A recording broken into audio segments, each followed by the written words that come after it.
Demikian juga Yusuf pergi dari kota Nazaret di Galilea ke Yudea, ke kota Daud yang bernama Bethlehem, karena ia berasal dari keluarga dan keturunan Daud, supaya didaftarkan bersama-sama dengan Maria, tunangannya yang sedang mengandung.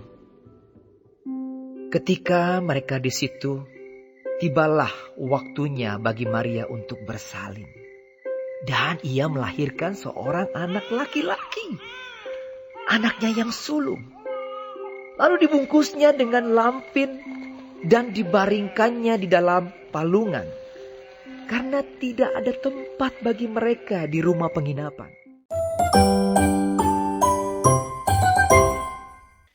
Shalom, pada kesempatan hari ini saya ingin berbagi tentang makna Natal dalam sudut keluarga. Dan sebelum itu, saya mengambil tema ini di dalam Lukas 2 ayat 1 sampai ke 7. Nah, kisah ini kita sudah sering kita baca, dengar, terutama ketika menjelang hari Natal. Di sini kita bisa melihat bagaimana kisah perjuangan sebuah keluarga Yahudi. Dalam hal ini kita bisa melihat dan membaca ada Yusuf dan Maria, serta Yesus yang masih di dalam kandungan. Setelah membaca, kita bisa melihat bagaimana perjuangan kedua orang tua Yesus, yaitu Yusuf yang dikatakan memiliki keturunan garis dari Raja Daud, harus pergi untuk melakukan pendaftaran sensus beserta dengan istrinya, yakni Maria yang saat itu sedang mengandung Yesus. Nah, kemudian saudara bisa baca lebih detail lagi di dalam Matius 1 ayat 18 sampai 25. Secara singkat, di sana ada penjelasan bagaimana secara detail Maria itu mengandung itu karena dari Roh Kudus. Dan Yesus bukanlah hasil dari hubungan dari suami istri, tetapi melainkan dari Roh Kudus. Mereka, Yusuf dan Maria, bersama-sama pergi ke Bethlehem untuk pendaftaran sebagai keluarga di kampung halamannya Yusuf. Dan sesampai di Bethlehem, di sanalah Maria bersalin dan melahirkan Yesus. Nah, kita bisa melihat bagaimana kisah keluarga Yahudi, dan saya percaya di sini kita bisa melihat keluarga merupakan rancangan dari Tuhan untuk manusia agar bisa hidup saling berdampingan dan bertumbuh, terutama dalam kasih sayang. Nah, di dalam keluarga nantinya akan ada kehadiran seorang anak, akan bertumbuh, mendapatkan kasih sayang dari orang tuanya, kemudian belajar untuk mengasihi. Begitu pula juga sebagai orang tua, kita juga harus menunjukkan teladan yang baik bagi anak-anak kita. Dan juga terutama adalah membesarkan mereka dengan kasih sayang sehingga anak bisa bertumbuh menjadi pribadi yang baik dan terutama adalah benar di mata Tuhan dan juga bisa berbaur dengan orang lain, bahkan masyarakat luas nantinya, dan juga bisa mampu untuk mengasihi orang lain. Nah, pertumbuhan seorang anak tidak akan lepas dari peran namanya orang tua. Sebagai anak atau bayi yang baru lahir, pastilah membutuhkan namanya bantuan orang lain. Dalam hal ini, orang tua adalah bantuan yang paling terdekat dengan sang anak atau bayi tersebut. Dan kalau saudara menyadari itu, setiap dari kita sudah pasti mengalami proses di mana kita membutuhkan bantuan orang tua kita, terutama ketika kita lahir ke dalam dunia. Seorang bayi ketika lahir tidak akan bisa langsung bekerja, bahkan langsung bisa mandiri untuk memenuhi kebutuhan dirinya sendiri. Dan hal ini memang sudah Tuhan rancangkan bagi setiap manusia. Dan kita-kita ini sudah sepatutnya atau seharusnya memiliki namanya sikap kerendahan hati untuk menerima bantuan dari orang lain, yakni orang tua kita sendiri ketika kita masih bayi. Dan pada saat kita sudah beranjak dewasa, harusnya secara kesadaran diri bahwa kita bisa mulai berpikir bahwa tanpa orang tua kita tidak bisa apa-apa. Dari beberapa hal sederhana saja seperti, ingat, seorang bayi tidak mampu untuk mencari makan sendiri, harus ada yang orang memberikan asupan atau makanan, dan harus ada orang yang memberikan. Ingat, ketika kita sedang bayi, kita tidak bisa pergi sendiri atau berkata kepada orang tua kita, aku ingin pipis atau aku ingin buang air besar. Dia membutuhkan bantuan orang lain untuk dirawat dan dibersihkan. Kemudian ingat, ketika kita sedang berasa dalam bayi, kita tidak bisa mandi sendiri, membersihkan diri sendiri, harus membutuhkan orang lain untuk membersihkan tubuh kita. Nah, dari beberapa hal ini saja kita sudah lihat bagaimana sebuah keluarga, yakni hubungan ayah, ibu, anak, memiliki hubungan yang erat atau saling membutuhkan, terutama orang tua yang tidak bisa lepas dari tanggung jawab untuk memelihara dan merawat seorang anak, bayi. Dan kelahiran Yesus ke dalam dunia mengajarkan bahwa setiap manusia harus mengalami namanya proses kelahiran. Harus mengalami yang namanya pertumbuhan dari bayi menjadi seorang anak dan nantinya menjadi seorang yang dewasa dan kelak akan berkeluarga juga. Dan pernah tidak kita menyadari atau bertanya ke dalam diri kita sendiri, kita sudah dewasa. Pernahkah engkau berterima kasih kepada Tuhan dalam hatimu dan juga berterima kasih kepada orang tuamu ketika engkau sudah mandiri, engkau sudah bisa bekerja, engkau sudah bisa menafkahi dirimu sendiri, bahkan engkau sudah berkeluarga? Kalau dulu bukan bantuan dari orang tuamu ketika engkau masih bayi, dan juga tentunya juga bantuan dari Tuhan yang memberikan kita hidup di dalam dunia ini. Apakah kita bisa hidup tanpa peran dari orang tua dan juga Tuhan? Jadi di bulan Natal ini, saya mengajak, mari kita semua, ayo yang masih mempunyai orang tua, yang masih mempunyai anak, mari kita sama-sama saling menghargai. Selagi orang tuamu masih ada, selagi anakmu juga masih ada, sama-sama rendahkan hati untuk saling meminta maaf atas kesalahan-kesalahan yang pernah terjadi selama ini.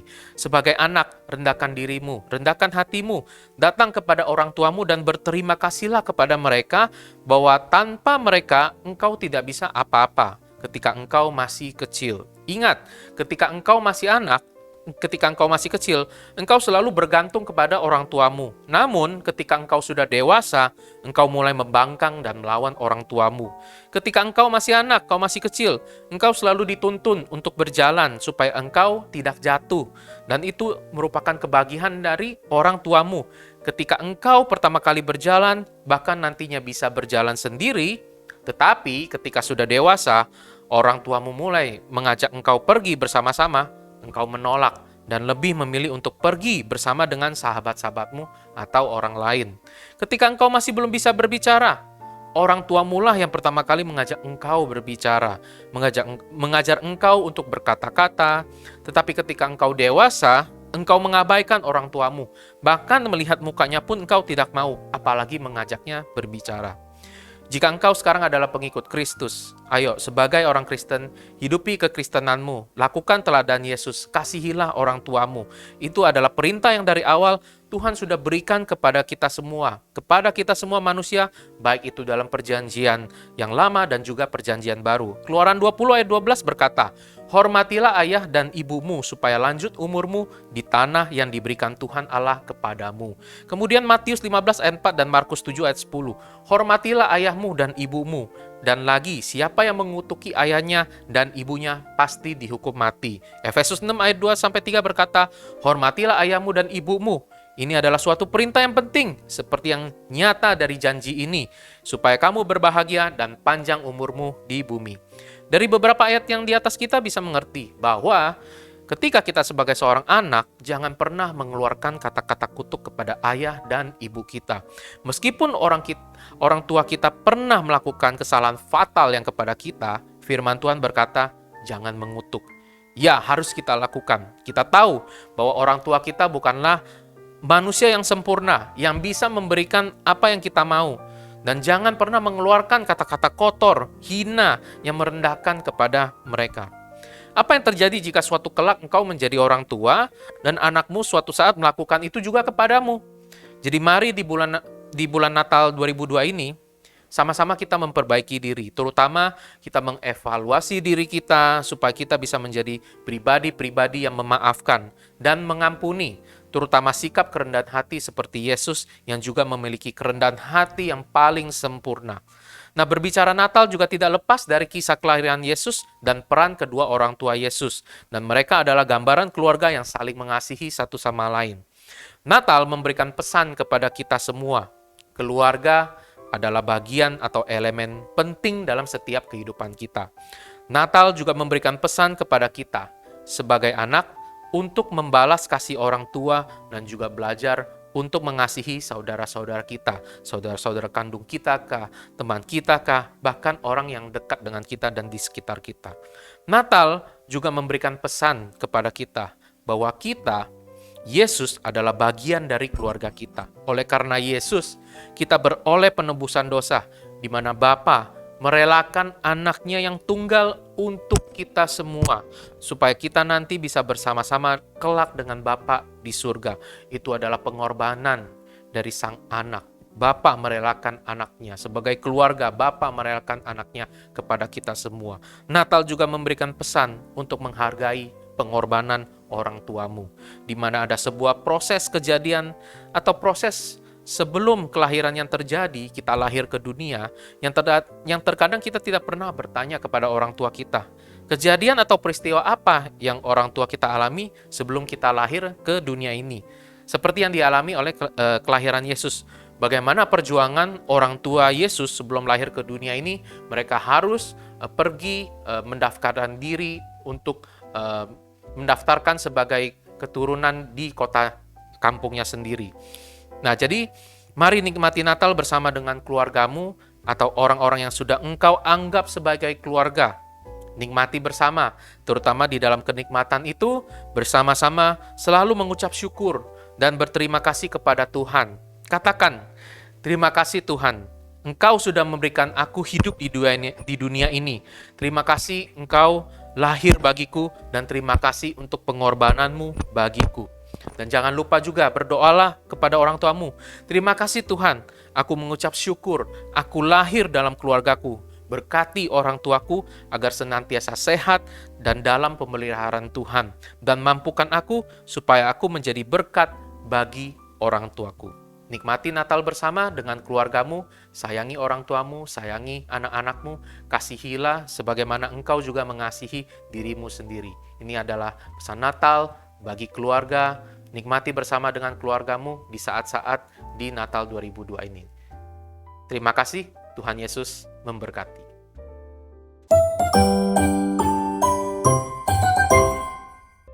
Shalom Domeris.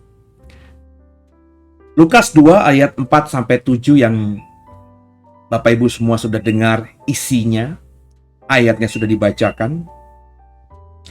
Itu bicara tentang sebuah keluarga. Maka tema saya hari ini adalah Natal untuk keluarga. Jika nas yang kita baca tadi dengan sungguh, maka jelas Natal pertama yang paling merasakan adalah keluarga. Dalam hal ini, keluarga Yusuf. Jadi, jika kita pahami ini, mestinya objek Natal adalah keluarga. Damai sejahtera, sukacita yang kita bisa dapatkan dari Natal itu mestinya dirasakan oleh keluarga. Makanya dalam budaya timur, orang-orang Kristen, saya zaman kecil ketika masih ada nenek gitu ya di kampung, itu berusaha ya untuk pulang kampung, mudik gitu ya di Natal.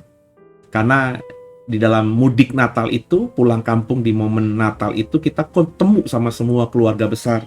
Bukan cuma keluarga inti, tapi juga keluarga besar. Karena kampung itu kan semua saudara bersaudara. Ya, setiap keluarga di sana, anak-anaknya, mantu-mantunya, cucu-cucunya yang merantau pulang. Jadi pas Natal, pas Tahun Baru, kalau ke gereja, itu kita ketemu semuanya.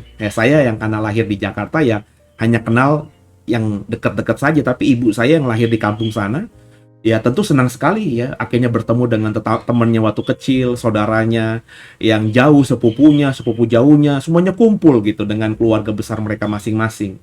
Nah, kami yang sudah generasi ketiga yang lahir di luar kampung itu ya senang aja gitu ya bertemu dengan saudara-saudara, dikenalkan, ini Pak D ini Bude ini Bule ini, saya sampai bingung, sampai nggak bisa hafal gitu saudara ya. Jadi damai sejahtera dan sukacita Natal itu memang adalah tujuannya diberikan di dunia ini untuk keluarga. Jadi jika dalam Natal ada saudara, ada bapak ibu itu ribut dengan keluarga lainnya, saudara bersaudara itu bermasalah, tidak komunikasi, orang tua dan anak itu hubungannya tidak sehat, tidak harmonis. Ini artinya esensi Natal atau inti kerigma dari Natal itu fail, gagal. Meskipun kita kumpul-kumpul, meskipun kita mengucapkan selamat Natal kepada anggota keluarga lainnya, tapi kalau nggak ada keharmonisan di situ ya fail, gagal. Apalah arti dari ornamen-ornamen Natal, pernak-pernik Natal, entah itu pohon Natal, kue Natal, dan lain sebagainya, jika sukacita yang sejati, yakni damai sejahtera yang bisa kita rasakan bersama dengan orang-orang yang kita sebut keluarga kita itu tidak bisa dirasakan. Apalah arti indahnya kelap-kelip lampu Natal kalau kita kumpul di sebuah rumah tapi komunikasi tidak baik, tidak ada keharmonisan dan lain sebagainya. Dari Nazaret menuju Bethlehem, dari wilayah utara menuju ke selatan, dari wilayah Galilea menuju ke wilayah Yudea, ya. Terus kemudian Yusuf dan Maria ketika sampai di Bethlehem tidak mendapatkan tempat untuk bermalam, tidak mendapatkan tempat penginapan. Itu Natal dirayakan oleh Yusuf dan Maria, oleh keluarga pertama yang merayakan Natal ini bukanlah sesuatu yang mudah didapatkan. Dengan hamil besar, ya sudah mengandung besar, siap untuk melahirkan, perjalanan darat, ya, berjalan kaki tentunya. Mungkin keledai, tapi itu adalah tafsir yang terlalu mungkin berlebihan mengingat Yusuf hanya tukang kayu. Mungkin perjalanan yang tadinya bisa ditempuh dari wilayah Nazaret menuju Bethlehem sekitar 1 hari, 2 hari perjalanan, bagi mereka bisa seminggu karena beratnya Maria harus berjalan karena mengandung besar. Dengan informasi di Alkitab bahwa Yusuf tukang kayu, agaknya terlalu naif kalau kita langsung menafsirkan mereka naik kereta, mereka naik kuda, mereka naik keledai, dan lain sebagainya. Mungkin mereka berjalan kaki seminggu. Sesuatu perjuangan yang luar biasa untuk bisa merasakan Natal. Sampai di Bethlehem gak dapat tempat lagi. Bukan saja gak ada tempat untuk bermalam, tapi juga tempat bagi persalinan yang normal. Ya. Karena Alkitab kita mengatakan Maria setelah persalinan tidak dikatakan dibantu oleh bidan atau apa, mungkin melahirkan sendiri, atau bisa saja dibantu oleh bidan, tapi faktanya itu tidak diinformasikan, makanya semuanya bisa ditafsirkan seperti itu. Tapi faktanya di Alkitab, bayi Yesus dibaringkan di atas palungan. Itu menginformasikan bahwa begitu mirisnya Natal itu. Secara kasat mata, secara tampilan luar, Natal pertama yang dialami Yusuf dan Maria itu bukan sesuatu yang indah. Bukan sebuah cita-cita keluarga muda yang ingin melahirkan dan anaknya ditaruh di atas palungan, tempat makanan binatang ternak. Tentu setiap orang tua berharap ketika mau persalinan, istrinya atau dirinya mau bersalin, itu pengen di tempat yang baik. Anak yang lahir juga nanti dihangatkan dengan kehangatan yang luar biasa, dibaringkan di tempat yang selayaknya, sewajarnya, bukan palungan, saudara. Hari-hari ini saja kita merayakan Natal sudah belasan tahun, sudah puluhan tahun, karena kita sudah punya konsep, oh Yesus di atas palungan dibaringkan ketika bayi lahir. Ya kita akhirnya menganggap bahwa palungan itu hal yang biasa. Padahal palungan itu adalah tempat taruh makanan binatang, dedakkah, jeramikah, rumputkah, tempat mulutnya moncong, mulutnya binatang, sapikah, lembukah, kerbaukah, kambing dombakah, mengambil makanan. Tentu namanya palungan dengan konsep dan pemahaman seperti itu sebuah tempat yang tidak higienis, karena air liur binatang itu ketika makan mengunyah rumput-rumputan yang ditaruh di atas palungan, tentu jatuh di palungan itu, ada bakteri dan lain sebagainya. Meskipun Yusuf berusaha untuk membersihkan, tetap saja itu bukan sesuatu yang ideal. Jadi Natal pertama itu butuh perjuangan, saudara. Tapi akhirnya Natal Meskipun ada perjuangan berat, tapi Yusuf dan Maria merayakan Natal. Natal secara harafiah berarti kelahiran.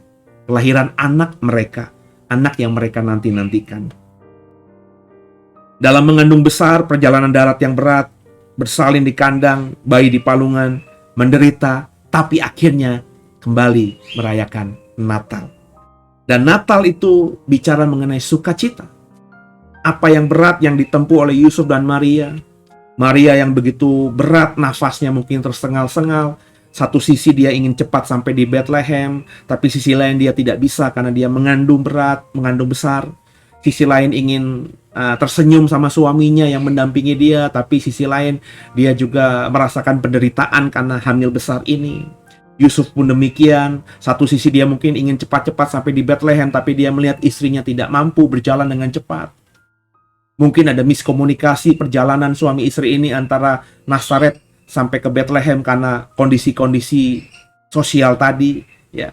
Mungkin karena tidak punya uang juga, karena kehamilan ini juga dan lain sebagainya. Pasti ada pertikaian, ada nada-nada yang tidak enak karena perjalanan darat yang tadinya saya bilang mungkin bisa 1 hari selesai, 2 hari selesai, ini bisa berhari-hari, mungkin bisa lebih dari seminggu perjalanan darat mereka berdua ini karena masalah-masalah tadi.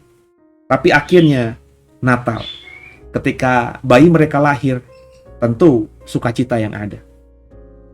Ya, saya masih ingat ketika Sylvie, istri saya, melahirkan Sean, anak saya yang pertama, itu dengan susah payah karena kehamilan pertama itu beratnya luar biasa. Saya tidak bilang kehamilan atau melahirkan persalinan kedua itu tidak berat. Shiloh pun lahir dengan masalah yang lain lagi. Tapi paling tidak kami sudah punya pengalaman sekali, mengalami persalinan, ya. Saya menyaksikan istri bersalin dan Sylvie merasakan persalinan. Jadi situasi berat yang terjadi ketika kelahiran Shiloh, anak kami yang kedua, kami sudah lebih prepare gitu. Yang pertama kan tidak, ya. Sudah tahu informasinya melahirkan itu berat, harus mempersiapkan ABCD, ya, nafas yang baik dan lain sebagainya, makanan yang baik lah, semuanya sudah gitu, ya. Tapi faktanya Sylvie belasan jam di rumah sakit, pembukaan tidak naik-naik, ya. Seolah-olah bayi Sean dalam kandungannya itu tidak mau keluar begitu. Ya, sampai habis tenaga, sudah capek, ya. Kontraksi berkali-kali, sudah ngedenin tapi nggak keluar-keluar. Singkat cerita, pokoknya dengan mujizat bisa lahir, ya. Tapi Sylvie langsung tertidur, capek begitu, nggak ada tenaga. Tapi ketika akhirnya bayi itu setelah beberapa jam, ya, saya bawa dari tempat inkubator, ya, terus saya taruh di keranjang bayi dan saya taruhkan ke Sylvie dan saya taruhkan di dadanya. Ya, saya lihat dia sukacita, ya. Dalam selisih hanya 1 jam, 2 jam, 2 jam, 1 jam sebelumnya butuh nyaris putus asa, menderita luar biasa, tapi 1 jam, 2 jam berikutnya melihat mukanya bayinya, istri saya tampak tersenyum bahagia. Nah, itu yang saya mau katakan, bahwa Natal pertama itu jauh lebih berat daripada yang istri saya alami. Yusuf dan Maria secara psikis, ya, secara kejiwaan mereka, secara apapun itu jauh lebih berat daripada yang kami alami dulu. Tapi faktanya saya percaya ketika Yesus lahir, Maria untuk pertama kalinya melihat bayi yang sudah 9 bulan di kandungannya. Yusuf yang akhirnya bisa melihat bayi yang ada di dalam perut istrinya, itu akhirnya bahagia, tersenyum, ya. Jadi saudara kekasih Tuhan, biji mata Tuhan, ketika Natal diperjuangkan, saya tidak bilang Natal itu datang begitu saja. Natal yang identik dengan damai, sejahtera, sukacita itu harus diperjuangkan juga, seperti Maria dan Yusuf memperjuangkannya. Maka ketika Natal diperjuangkan, sukacita pasti akan didapat. Yusuf dan Maria akhirnya sukacitanya berganda. Karena di malam kelahiran Yesus itu ada sekelompok gembala-gembala datang mengunjungi mereka, menemukan mereka, dan berkata apa yang mereka saksikan di padang rumput Efrata. Bahwa malaikat-malaikat memberitahu kepada kami bahwa hari ini telah lahir juru selamat di kota Daud. Ya, damai sejahtera atas bumi terjadi. Nah, berita itu tentu akan mengkonfirmasi kebahagiaan Maria dan Yusuf lebih lagi. Meskipun dalam Alkitab Maria menyimpannya dalam hati, tapi saya percaya kesaksian para gembala itu membuat penderitaan yang dia alami beberapa hari selama mengandung waktu-waktu terakhir persalinan, menunggu waktu persalinan, perjalanan dari Nazaret menuju Bethlehem, persalinan yang tidak sewajarnya, tidak di tempat yang sewajarnya, itu semuanya tiba-tiba hilang. Sukacita didapat bukan saja ketika melihat bayi Yesus. Sukacita didapat karena kesaksian dari gembala-gembala ini. Di Natal 2022 ini, bagaimana kondisimu, bagaimana keluargamu? Kalaupun lagi kondisinya tidak baik, memang harus diperjuangkan. Kadang-kadang kita harus mengalah untuk memperjuangkan sehingga Natal yang kita imani sebagai damai sejahtera sukacita itu bisa kita rasakan. Maka perbaiki hubunganmu dengan keluargamu, hubunganmu dengan kakak, hubunganmu dengan adik, hubunganmu dengan ipar, hubunganmu dengan mertua, dengan orang tua, dengan anak, dengan menantu, dengan keponakan, hubunganmu terutama dengan keluarga intimu, bereskan. Ya. Sebab kalau keluarga kecil sudah pulih, maka itu pasti akan mempengaruhi keluarga besar. Kalau keluarga besar sudah pulih, banyak keluarga besar di Indonesia sudah pulih, maka itu akan mempengaruhi Indonesia. Dan kalau Indonesia sudah pulih, pasti akan mempengaruhi negara-negara sekitarnya. Dan itu akan terus seperti efek bola salju. Hingga damai sejahtera sukacita atas bumi ini benar-benar dirasakan. Dan itu bisa dimulai dari dirimu terlebih dahulu. Maka usahakan pemulihan di Natal 2022 ini. Mulai rendah hati dan memulai perdamaian jika memang ada masalah. Kalau tidak ada masalah, pertahankan itu, jaga itu, rawat itu. Sehingga damai sejahtera sukacita bukan saja cuma dirasakan di Natal 2022, tapi di sepanjang tahun 2023 kelak.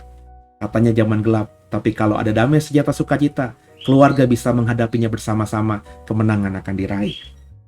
Jika dikerjakan, di Natal ini Bapak Ibu dan saya mengerjakannya, maka sukacita, damai dari Natal akan ada di tengah keluarga kita untuk selamanya. Itu harapan saya, itu doa saya. Tuhan Yesus memberkati.